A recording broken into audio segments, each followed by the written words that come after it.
Assalamualaikum warahmatullahi wabarakatuh. Selamat pagi anak-anak. Gimana kabarnya pagi ini? Ketemu lagi bareng sama Ibu Lia. Kita akan bahas materi keanekaragaman hayati Indonesia, ilmu pengetahuan alam dan sosial kelas 5 sekolah dasar. Topik B, Indonesiaku kaya hayatinya. Apakah kalian tahu apa itu keanekaragaman hayati? Keanekaragaman hayati menerangkan tentang berbagai macam kehidupan, bisa keanekaragaman genetik atau sifat, jenis atau spesies, dan ekosistem. Yuk, kita pelajari bersama mengenai keanekaragaman hayati.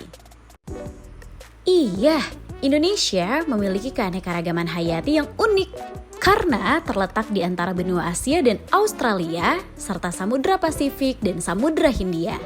Dan ini membagi persebaran flora dan fauna menjadi 3 wilayah, Asiatis, Australis, dan Peralihan. Nah, sebelum itu kita mengenal kosakata baru dulu yuk. Hayati, berhubungan atau berasal dari makhluk hidup. Genetik, berhubungan dengan keturunan atau gen. Flora, alam, tumbuh-tumbuhan di suatu daerah. Sedangkan fauna, segala jenis hewan yang hidup di dunia. Sekarang persebaran fauna. Fauna bagian barat tersebar di Pulau Sumatera, Jawa, Bali, dan Kalimantan. Contoh fauna ada gajah, badak bercula 1, tapir, rusa, banteng, kerbau, dan lain sebagainya.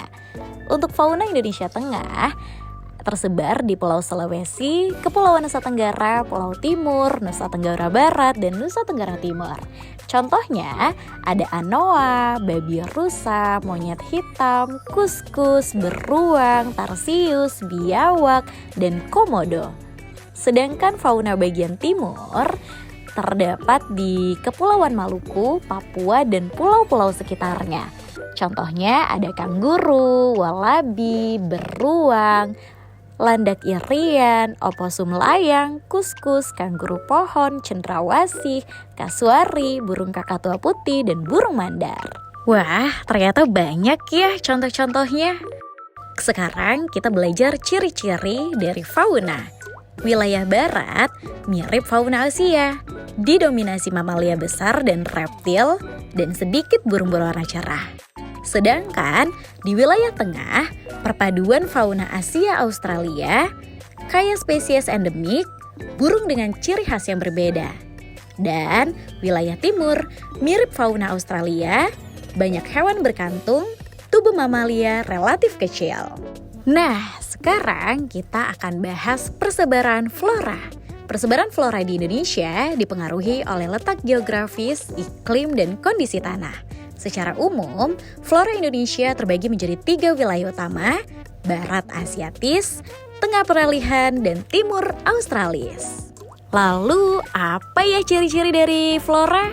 Di wilayah Barat, didominasi hutan hujan tropis, banyak pohon kayu keras dan berukuran besar.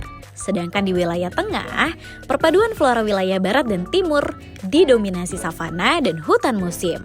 Dan wilayah Timur mirip flora Australia, didominasi tanaman khas hutan tropis basah. Lalu, sebenarnya apa ya manfaat flora dan fauna?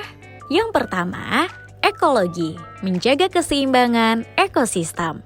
Manfaat yang kedua, dilihat dari segi ekonomi, sebagai sumber pangan, obat-obatan, dan bahan baku industri. Yang ketiga, dilihat dari budaya, sebagai simbol tradisional dan inspirasi seni. Akan kita lebih bahas lebih lanjut mengenai manfaat keanekaragaman hayati. Yang pertama, sebagai bahan pangan, kita memiliki banyak bumbu seperti lada, jahe, bawang, lengkuas, kunyit, serai, aneka cabai, dan masih banyak lagi.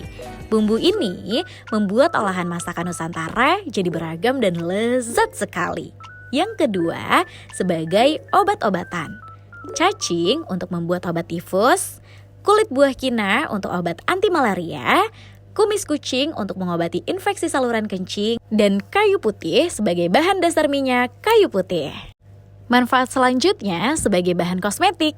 Tumbuh-tumbuhan juga bisa dijadikan bahan-bahan kosmetik dan perawatan tubuh loh anak-anak, seperti lidah buaya untuk penyubur rambut. Serai bisa diolah menjadi lotion atau minyak untuk mengusir nyamuk.